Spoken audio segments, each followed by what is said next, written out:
A very good morning, good afternoon, and good evening to everyone joining this call from various time zones across the world or watching this session at a different time through YouTube platform. A warm welcome to all students, faculty, and alumni of PESU and IIST Shibpur. I hope you are all doing really well and excited for today's session.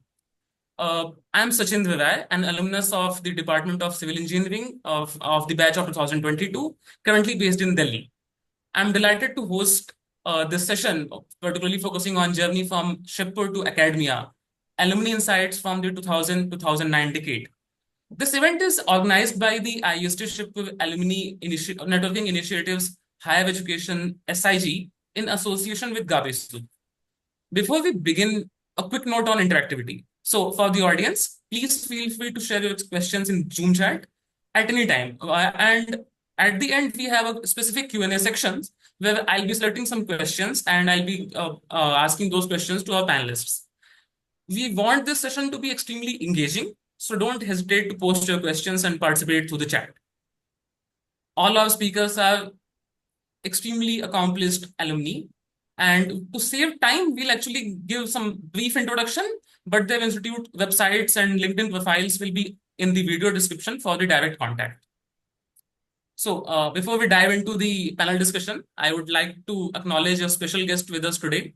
We decided to invite a faculty member from IIST to help connect our alumni with current students and faculty. Additionally, we have encouraging alumni who join us virtually to visit the campus in person and engage directly with students and faculty. We are honored to have Dr. Indrajit Banerjee, sir, who is the Associate Dean of International Relations and Alumni Affairs at IIST Shibpur.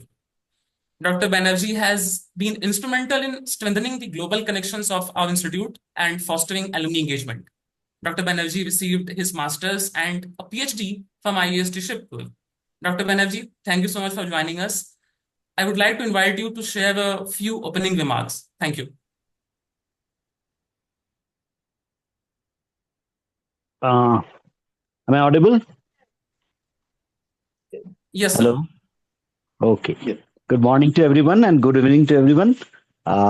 It gives me immense pleasure to welcome you all to this social events. Basically, a gathering of bright minds and aspiring scholars, and what I say and obviously accomplished alumni.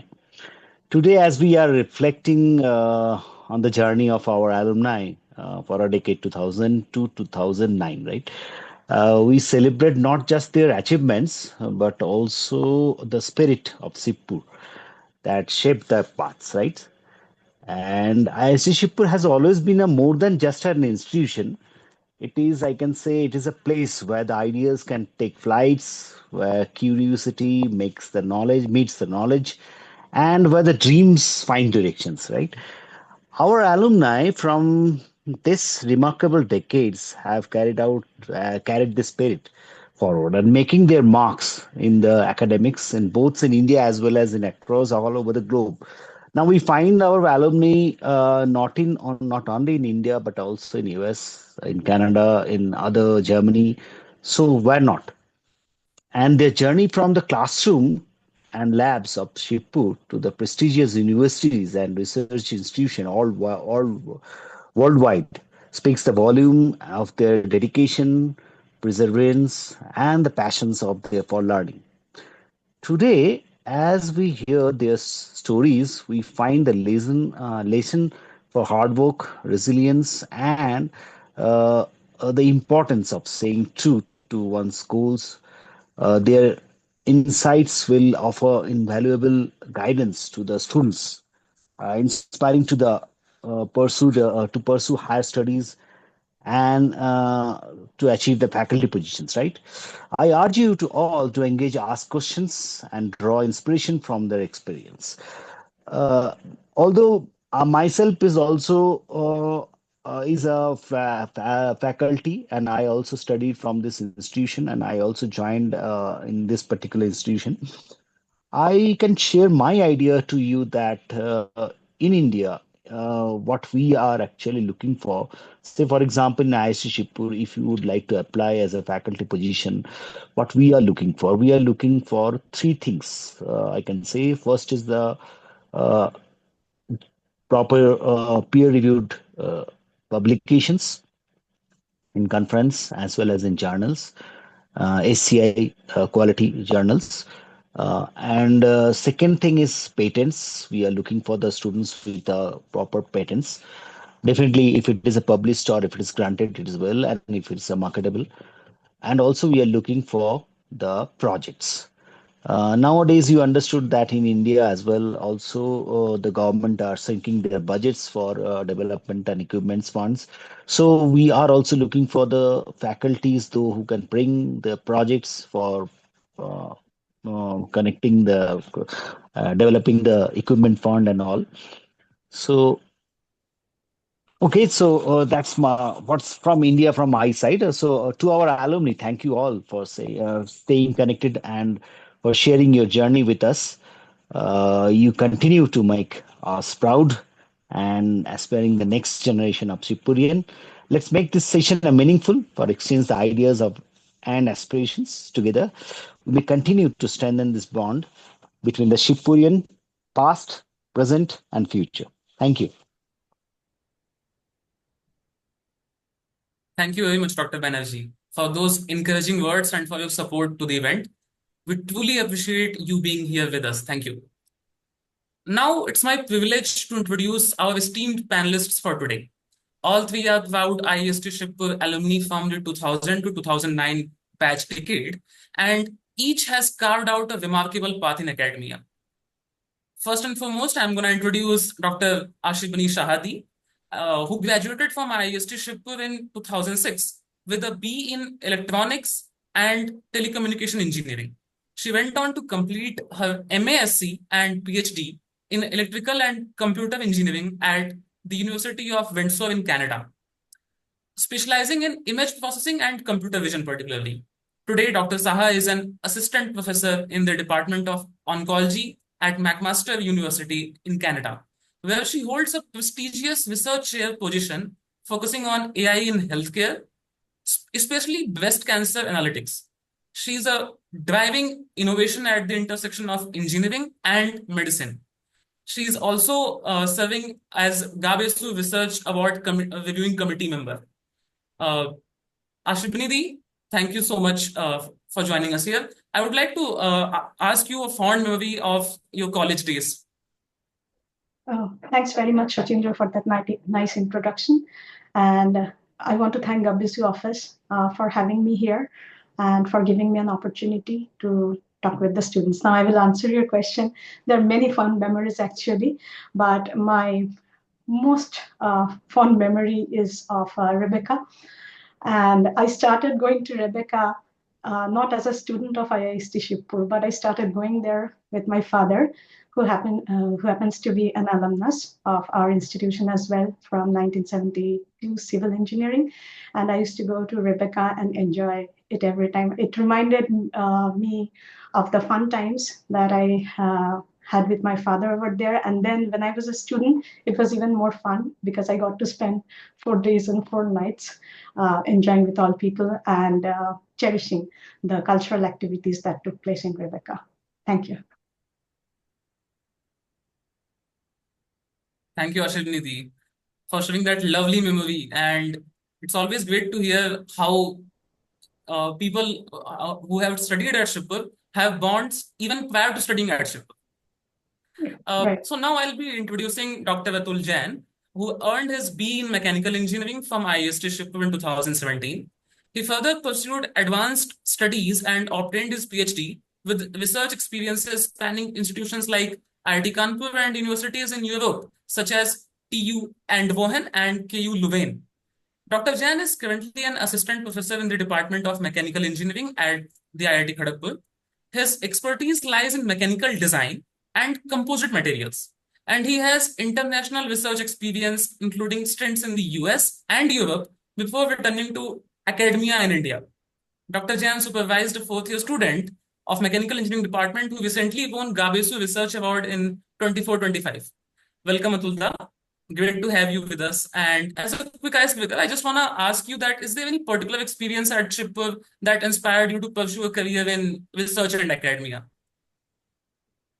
First of all, thank you very much for that kind introduction, and thank you also to the entire GAABESU team for organizing this event and giving me the opportunity to present my views. I really appreciate it. So, coming to your question, I think there are two turning points in my life. So, the first one was after my class 10, I had the chance to visit CMERI Durgapur on grounds of being the first ranker in my state of Sikkim. So there I spent 3 days, and I was sure after those 3 days that I wanted to take mechanical engineering and that I wanted to have a career in research. But if you, after coming to Shibpur, what stays with me is that I saw the dedication in the teachers and the joy that they were taking out of teaching. So you can say before coming to Shibpur, I was sure I wanted to be in research. And after Shibpur, I was more clearer that I want to go to teaching and I wanted to find a profession where I can balance teaching and research. So the high quality of teaching and the dedication of teachers at IIST Shibpur is what motivated me, and therefore I chose, let's say, the career track in academia as opposed to joining research in industry or in a research lab. Thank you. Thank you, Tulda. It's inspiring to see how those early days have contributed to your journey and made an impact. Now, introducing Dr. Nirupam Roy. So, Dr. Roy is an alumnus of the 2007 Computer Science and Technology batch, and he went on to earn his PhD in computer engineering from the University of Illinois at Urbana-Champaign. Today, Dr. Roy is an assistant professor of computer science at the University of Maryland, College Park, USA, where he leads research in wireless networking, mobile computing, and IoT systems. He has been recognized for innovative work in acoustic sensing and has quickly made a name for himself in the field of computer science research. Welcome, Nirupam. It's a pleasure to have you today on this panel. To keep our introduction a little bit fun, I just want to ask you that what's one memorable moment from your time at Shibpur that you carry with you even today? Nipamda, please. Okay. First of all, thank you, Sachindra, for this kind introduction. And also, I mean, before I talk about your question, let me thank Professor Banerjee for arranging this and giving us opportunity to connect with our alma mater. And I think this is a exciting and very promising direction that we are pursuing here. We are ready to do our best to carry it forward and connect to BASU in whichever way possible. So with that note, let me answer your question. So there are so many memorable, fond memories throughout these 4 years, and many of them connected to the academic processes over there, and at the same time, time spent with our friends. And I was trying to single out one particular memory. It's very hard to do that. But one thing that impacted throughout my career forward, I'd say that it is the microprocessor lab. And it may turn out to be a too pragmatic way to say it, but there, it was the first time when Connect, the faculty members, Professor Nandi was there. First, it resonates that whatever we learn in computing, this can also be connected to the physical world if we have a processor and the actuator that it can actually control. So it sparked this idea, and we did a project that it has a robotic guide dog that will help people, visually impaired people, to roam around in shopping mall or in places like that. And I'm talking this about like in 2007 or so, which at that time AI was just actually trying to flourish. So that is a very memorable event in my that actually resonated throughout my career forward. We published this, we got conferences on that, we demonstrated it to people. And later, I mean, my early career work in as a faculty member also have some of the thread that I draw from that. So I would say that that is very touching moment and also life-changing event that I've gotten from Shibpur, BASU Shibpur. Yeah, and definitely that, and definitely the connections with my friend. Thank you, Nipunda. That is extremely memorable, and it feels great to know that how those Shibpur experiences have contributed to your life and are echoing in your life right now. Yeah. Each of our panelists brings a unique perspective, academia in Canada, India, and the US, and we are excited to learn from you all. Now, let's move on to our panel discussion. I have a few topics and questions lined up for our panelists, and I also request them to engage with each other's responses. So first, I would like each of you to briefly share your journey of IIST Shibpur to your current academic. What were the key steps along the way, and how you navigated from being a student at Shibpur to becoming a faculty member in your respective institutions? So I'll first invite Ashibnidhi, and I would like to ask her how has been her journey from Shibpur to pursuing higher studies in Canada and eventually a faculty position at McMaster. Ashibnidhi. Yeah. Thank you. So this journey took quite a bit of time. So after I graduated from IIST Shibpur, I worked in PricewaterhouseCoopers for almost a couple of years. And at that point in time, I decided, okay, I do want to go for a master's degree. So, and that is, and the topic in my master's degree was related to image processing and computer vision. And Shibpur has a big role behind this because in our fourth year, we were introduced to the course of image processing, and I absolutely loved the course. So I had no other second choice in my mind when I thought about the broad topic of my master's degree. It had to be image processing in that way. So after that, I did my PhD here. And until up to this time, starting from my higher secondary exam, I had lost complete touch with biology. I didn't, in fact, take or opt for biology in my higher secondary because I was scared to dissect a frog. So now after that journey, after my PhD, and in my PhD, used to work on a perceptual quality evaluation of images. And I did find that an application could be could be in medical image processing. So now that touch with biology being lost, but still I found that medical imaging to be an important application area of that region. I started to connect with faculty, and then I landed up with a postdoctoral position at Duke University, which actually brought me very close to medical domain, not biology totally, but with the medical domain, with the field of breast cancer actually.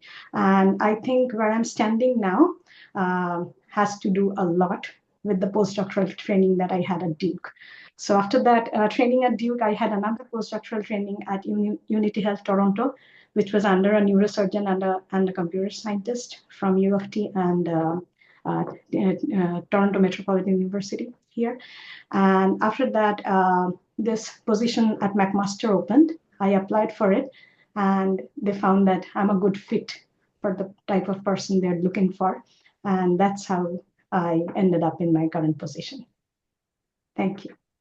Thank you, Ashibni. That's quite a journey from being an engineer and not having being so away from biology and still getting into the field of somewhere close to medicine and biology. That's That's quite right. a journey.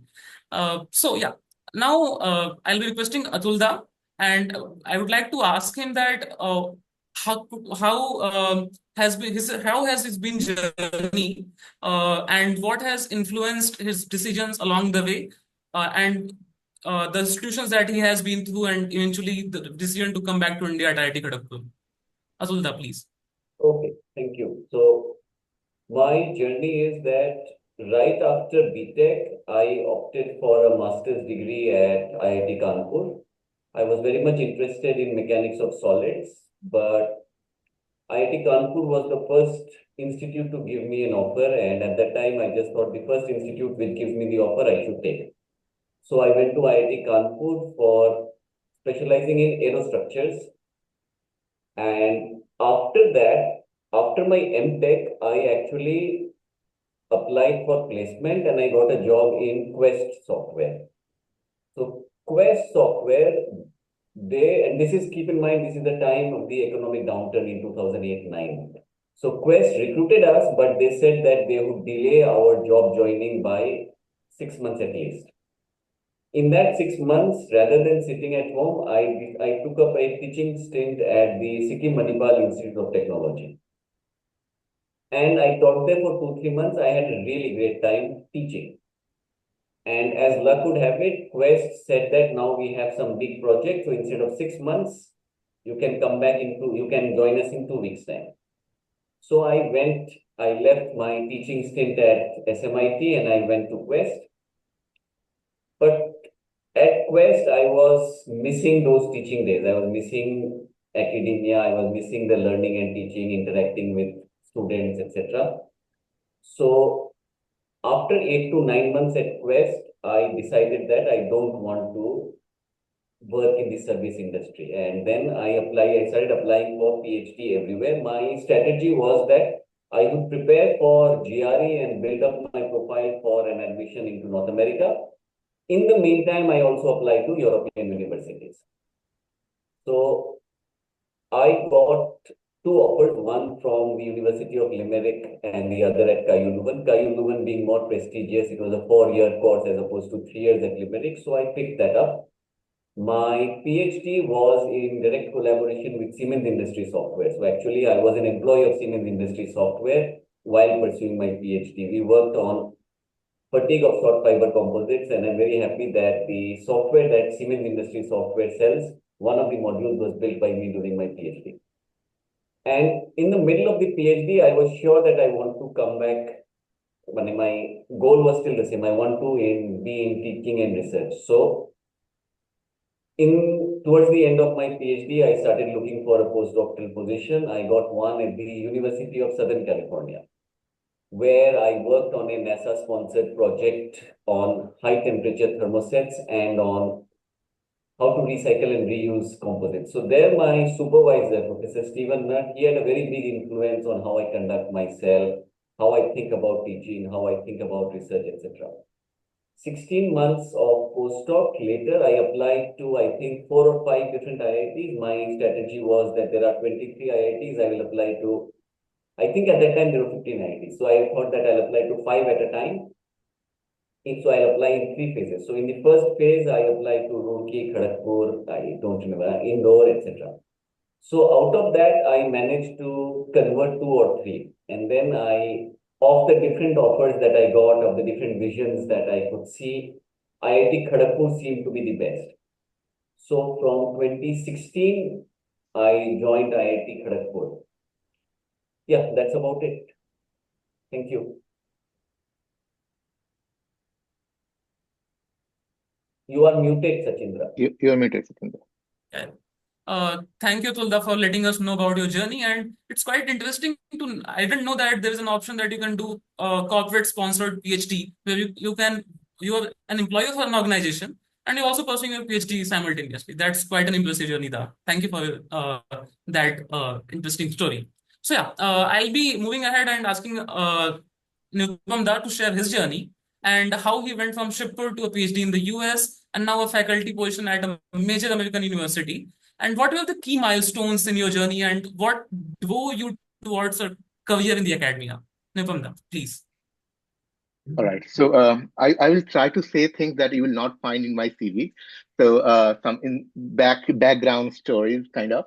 So quite honestly, I was interested in study, and I talked about the lab, microprocessor lab, and all. But towards the end of the 4-year journey at IIEST, like everyone else, I was also wanted to. The success metric has been getting a job that is like highest paid or something, and because I kept hearing about this, Dada has got job offer from this, like that many lakhs of offers and all. So I also went for that, and I remember that Mindtree was the then a big, a rising giant, and I actually got an offer. It was the first campusing interview at our time, And I luckily cracked there, and I was all set that I'm going to Mindtree to become a developer or so. And then again interviewed somewhere in Kolkata, and Synopsys, sorry, before Synopsys, it was Intera Systems. It was a Sector 5 based, Kolkata based startup, and they have been working on electronic and design automations. They have been making software that will make the chip fabrications easier and testing easier. So I got an offer again. I mean, quite honest, I can, in retrospect, I can say that it was kind of driven by basically the package, right? What the package they're offering.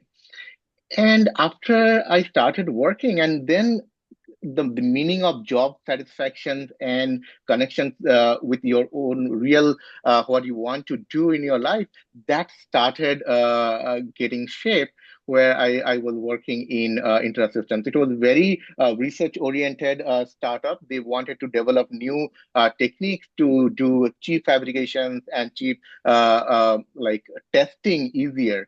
And I kept working on that. I always felt that it is actually research, it is work, but always kind of tied with so many parameters that actually doesn't really give you the opportunity to explore your creative side. Then I switch with that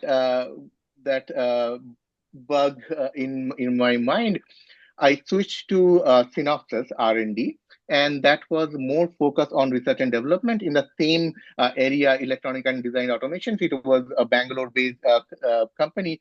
Actually, it is an international company. It's kind of monopolized the EDA, quite successfully monopolized the EDA domain. And I joined the research and development team over there, worked for about 1 year and a few months. And then I started realizing the possibility of research and uh, my so-called job satisfactions towards innovating something and actually making a difference in that field. Again, sometime we may feel that a development or product oriented companies may have some their own restrictions in research. They kind of try to define the research in a too stringent manner.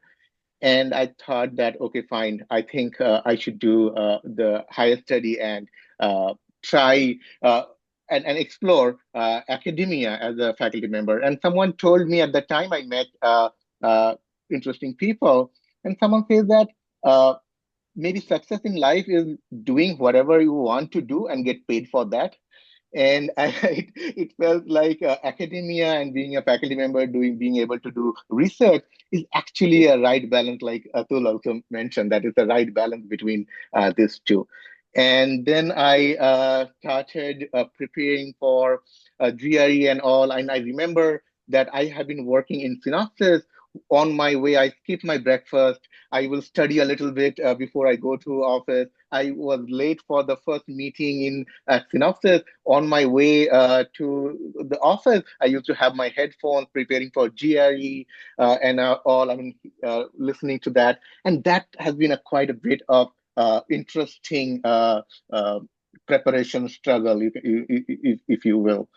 And then I applied to US universities, went to do my research. I'll cut short a little bit over there, and I'll talk about my journey at UIUC. So I started in ECE department. ECE department at UIUC is considered one of the biggest and top. And I joined ECE department at UIUC, University of Illinois Urbana-Champaign. And that really, when I see that what is the extent of research and the celebrations of knowledge can be. We shared a conference with Nobel laureates, and I got a chance to meet Dr. Nick Holonyak Jr., the inventor of white LED, and he was that close to get the Nobel Prize when I was there, but at the last moment it was flipped to blue LED, and he missed his Nobel Prize in LED. But nevertheless, it was quite a very inspiring story to know him and understand his work. then it kind of, at that time, it solidified crystallized my idea that I'm going to, whatever I do in my life, I'm going to be a faculty member and keep doing research forever. Um, so I've been quite lucky in my PhD career. I mean, it might be surprising to many of us that none of my paper was ever rejected, whatever I submitted, and it's kind of like it surprises me as well. And then I interviewed to University of Maryland, College Park. Um and actually, I visited many other universities in US. So because they pay for your travel and all, couple of days of food and all, and go and meet people, and said, why not take that opportunity and to meet everyone in the academia. So I interviewed actually visited personally to maybe 17 to 20 universities and went there, meet them, and I still carry many of those professors as my friends till today. But at the end of the day, I decided to join University of Maryland. And in 2019, in January, I started my journey here. And it has been like a little more than 5 years now. Submitted my 10-year documents and all. One of my student is actually now in job market. When I'm talking to you, he is visiting University of California, Berkeley for his faculty interviews. So he's also got calls from CMU and Rice universities. I'm hoping that he will land his dream job as well. So that's where I am. Uh, Quite fascinating journey from Shibpur to here. Definitely, Nirupam, it's quite fascinating. And hearing each of your stories from starting at Shibpur to reaching where you are now is truly inspiring. So now I'll be moving on to the next question that I have for for all of you, which is the challenges you faced in securing faculty positions and the lessons that you have learned throughout this journey. First, I'll shoot this question to Nipamda and what was one of the biggest challenge that you encountered on your path to become a faculty member in the US? Yeah. So actually, what I would start with is it may sound a little bit of philosophical, but I'd say that making the mind is more important. Sometimes there are so many options.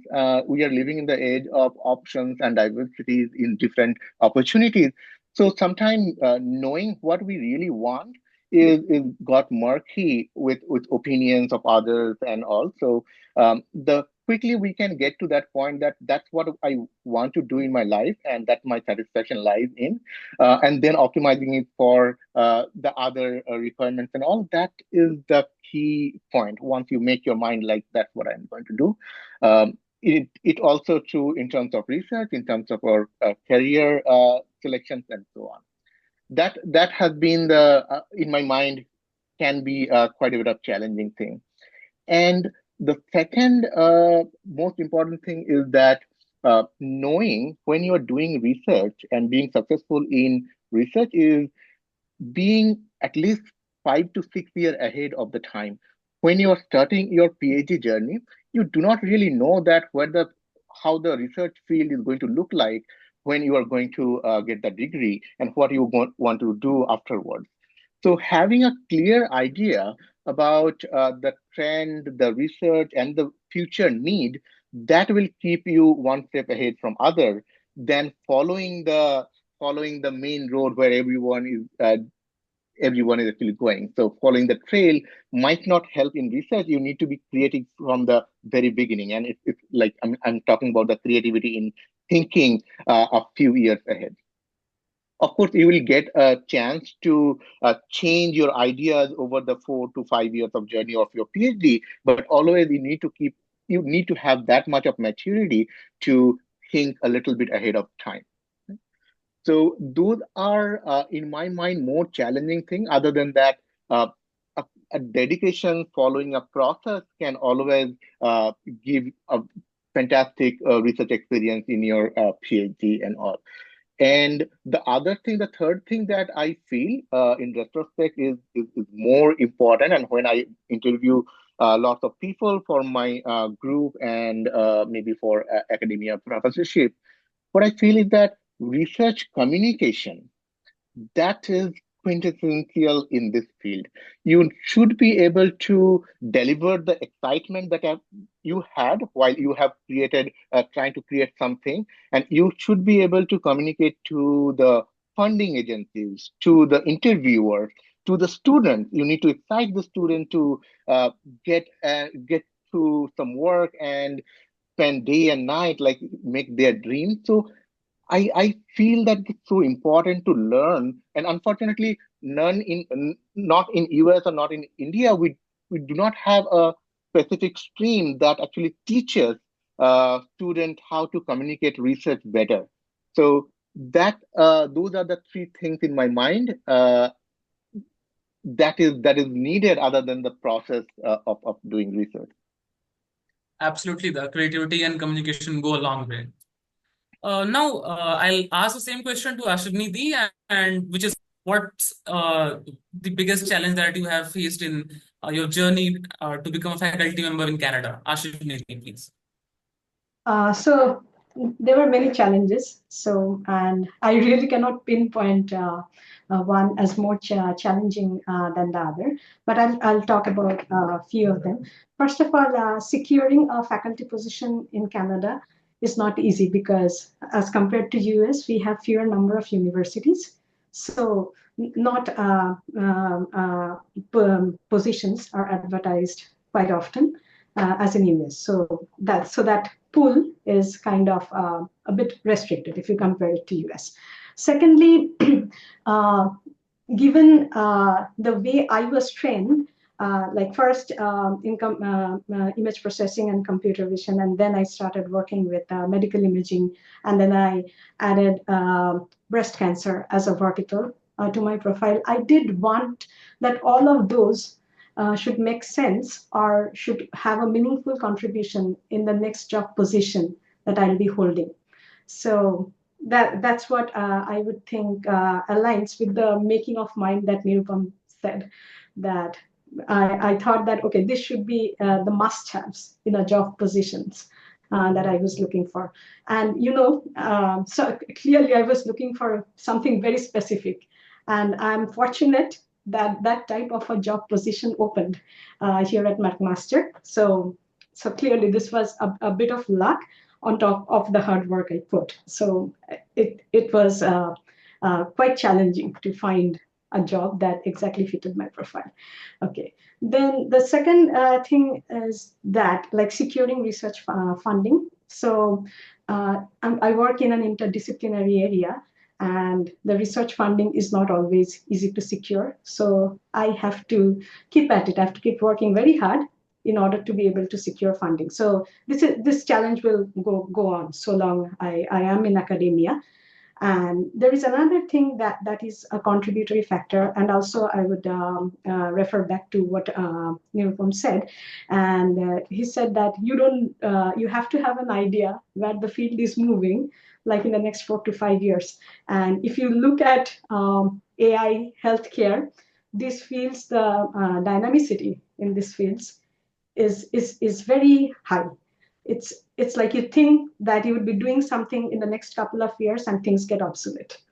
That's very fast in the area that I work in. So that's a bit of challenge, and that's somewhere I need to make a balance, that I need to pick up the technology that I think would still stay relevant in the next couple of years or next 2 to 3 years. So that's another challenge.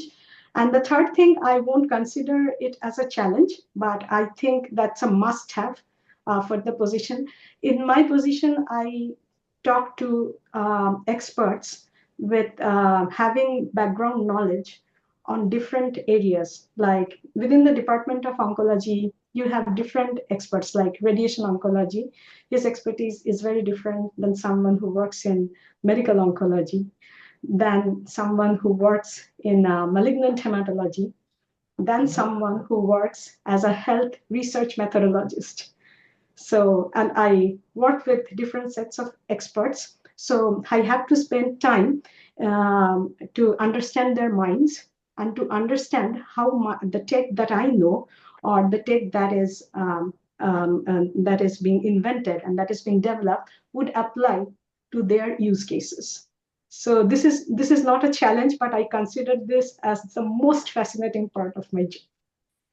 So thank you. I hope that answered some of your questions. Sure, that's a great answer. Thank you so much. Now, I'll ask Atulda, and I'll request him to share some of these challenges that he faced and some of the lessons that he learned while making sure that those challenges are overcome. Okay, thank you. So, to be really frank, for me, the challenges was not in finding a faculty position, but was in doing the things after getting the position. I thought that the faculty position process was fairly straightforward. As I said, I think I applied to 4 or 5 IITs, 2 or 3 within a period of 6 months, gave me offers, etc. But what happened after I joined, I realized that, building your CV to get a position is one thing. Like at the beginning, Professor Banerjee was saying that you require papers, patents, funds, etc. You make a you make a checklist and you plan your PhD and postdoc as you start ticking off those checklists. That gets you the position. But to be successful in that position requires sometimes a different kind of skills.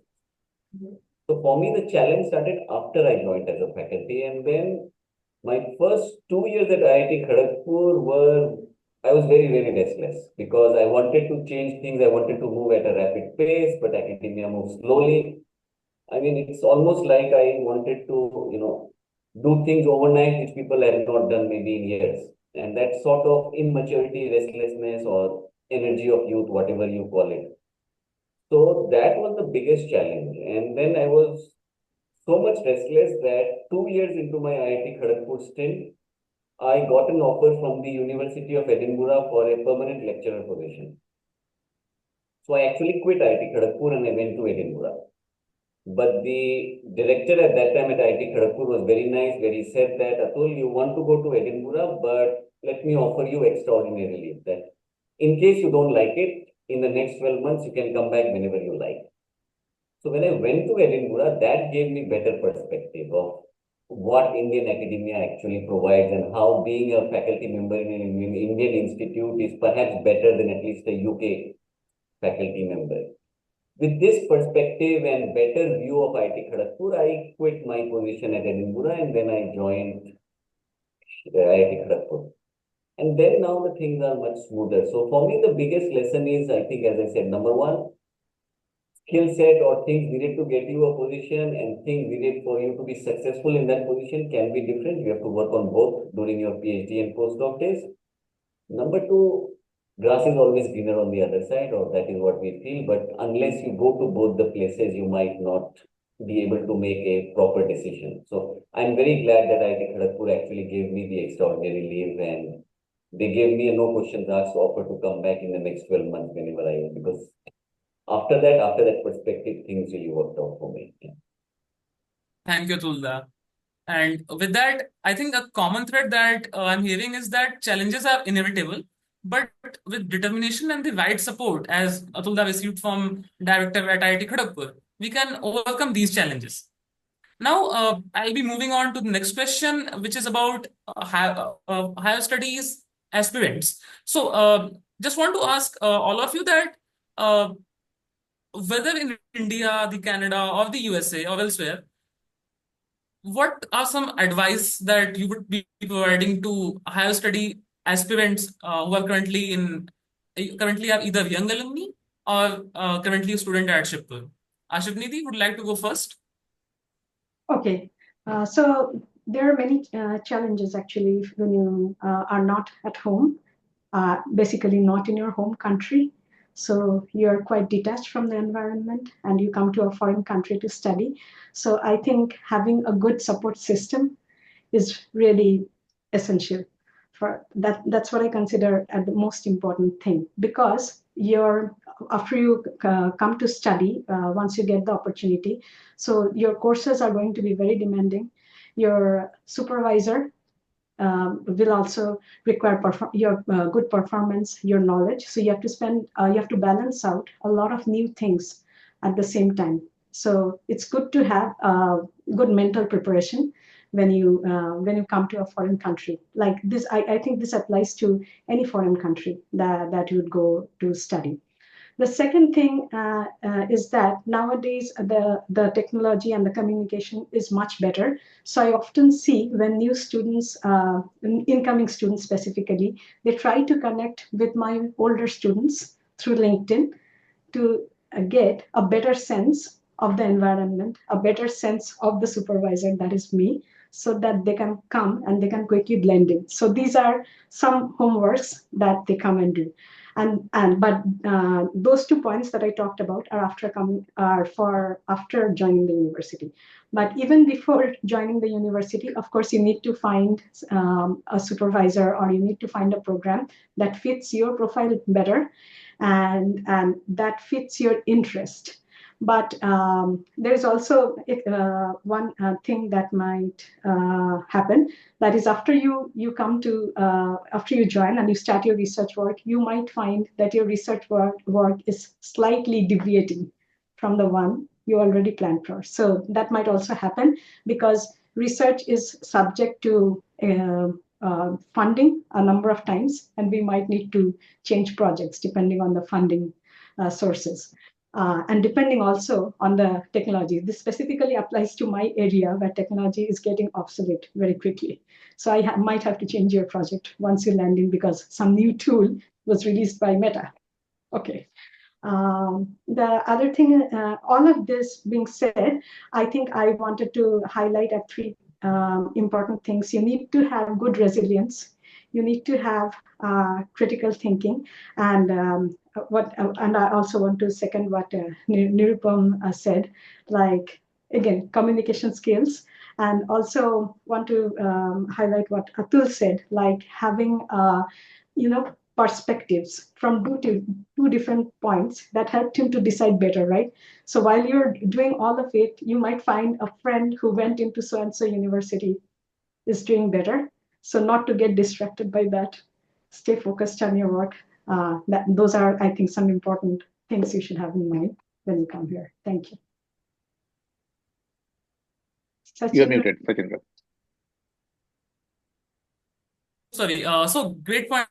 The support system and homework is extremely important in today's dynamic world. Atul, according to you, as you have seen both international academia and the landscape in India, what would you advise students who are considering doing their higher studies in India? Also, I'll request to please keep the answers crisp, because we will not take some questions from the audience. Sure. So I think the most important message that I can give to students who are considering academia in India, I want to make this point that as things stand, the top institutes in India are no way less than their counterparts in the other parts of the world. So sitting at IIT Kharagpur or an IISc or an IIT Bombay, you can do research which will be cutting edge.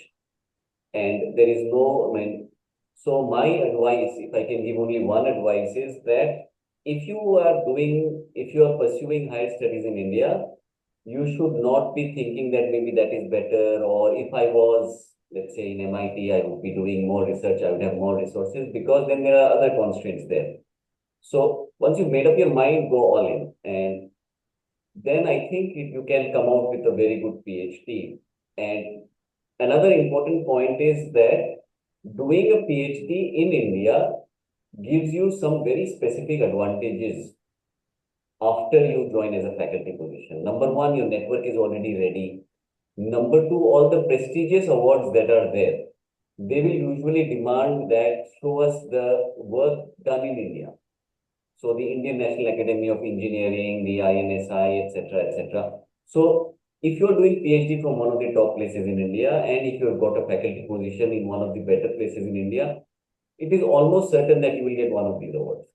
And that just sets off your career, and your research network is ready. So these are some of the advantages that somebody doing PhD from abroad and coming to India, he has to build his network, and building that platform can be difficult. So yeah, these are the two advices I can give. So look at it positively. Thank you. Thank you, Tulda, for highlighting how an Indian PhD and masters is compared against doing it from the abroad. So now I'll be asking the same question to Nirubanda, and just want to ask that for those aiming to for graduate school or career in academia in North America, what advice would you give? Right. I'll try to keep it short in the interest of time. So mainly two different things. First of all, um, subjective. You need whoever is applying, he or she needs to know what are the difference between undergraduate and master's and in research. So the major difference that I see in my student is that uh, until masters or until undergraduate, they have always given some assignment. If they complete it, there is an exam, pass it, and they will be given like the rank, and they can quantify success according to that. But in research, there is no assignment per se.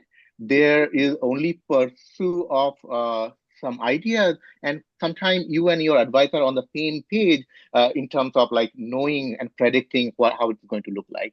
So if you do not have this aspirations in your mind that you can go through the dark and embrace uncertainty in order to pursue something new, then I would say masters might be best for you. Opting for PhD will only make increase your frustration and also frustration of your advisor. So have a clear understanding what you are buying into when you are trying to do a PhD. Many jobs can be done with masters only. You do not need PhD for that. Only people who are really trying to do research, invent something, they should tailor their career for PhD.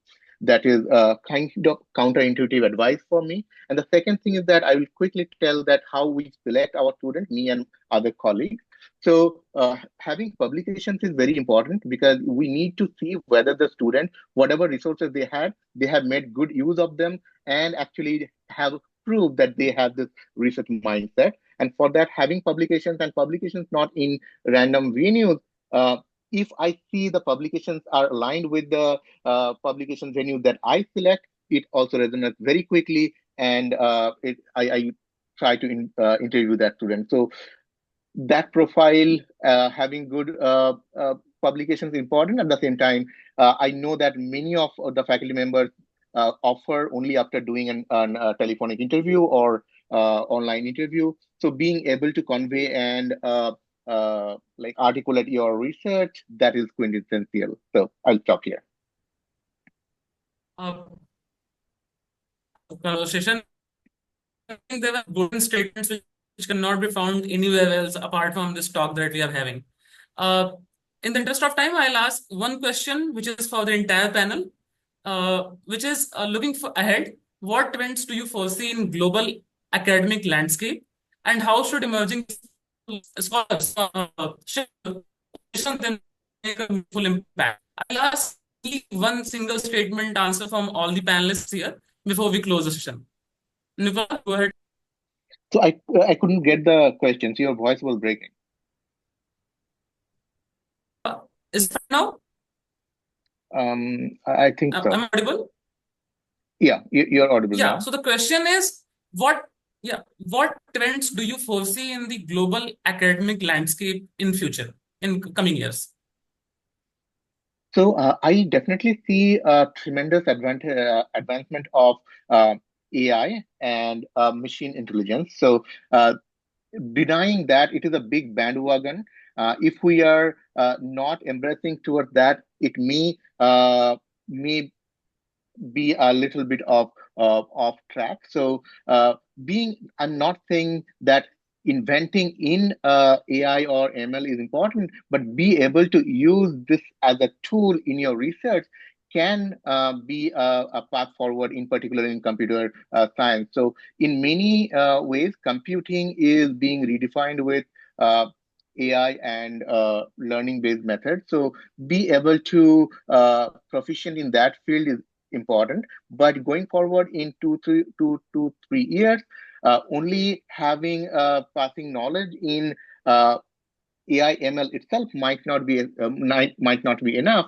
It needs to have a specialization where the person will come up with a field knowledge about one specific stream while being able to use this newfound like power of AI ML computing. That is going to be important. So having having a mindset and preparation for that will be helpful.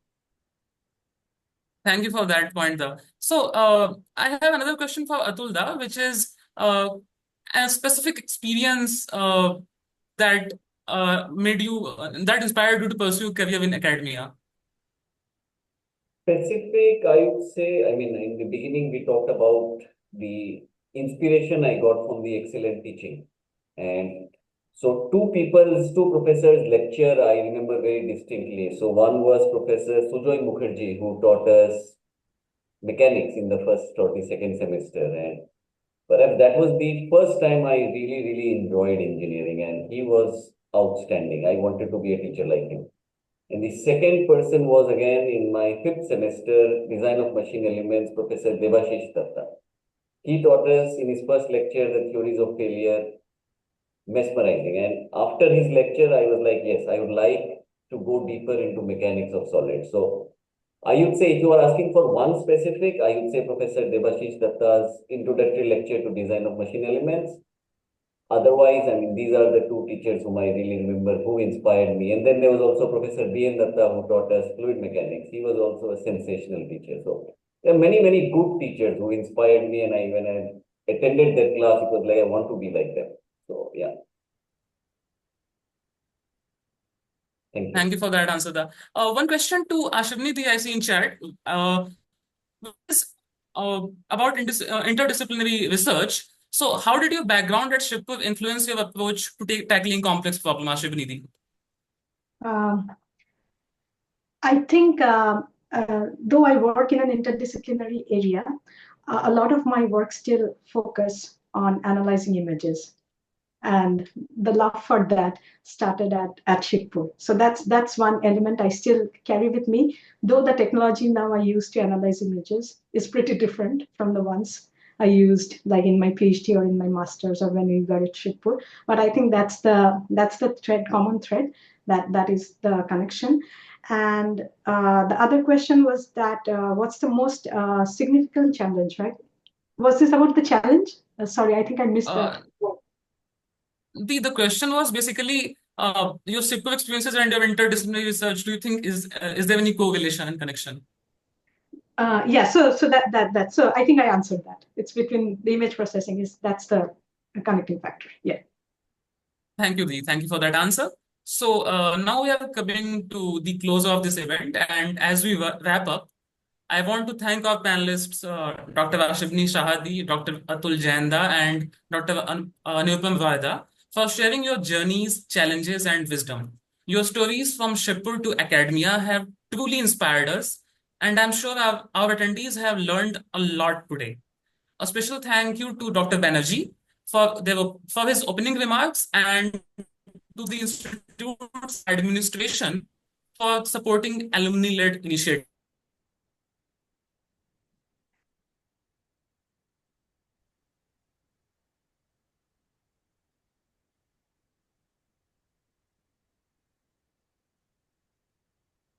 Was there any hello? Yeah, Hello. now I see you're back now. There was some network issue probably.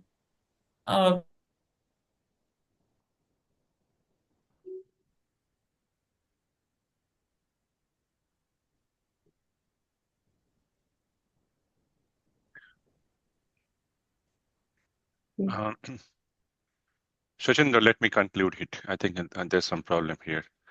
So thank you, everybody. Thank you, all our panelists and Dr. Banerjee for joining us here. This session will be recorded. This is being recorded and uploaded to our YouTube channel, and the link will be distributed widely for those who could not attend in person. They can watch these inspiring stories of our brothers and sisters so that others will be inspired. Thank you, everybody, and wait for the next session, and goodbye. Thank you and goodbye. Thank you. Thank you. Bye. Thank you. Bye. Thank you.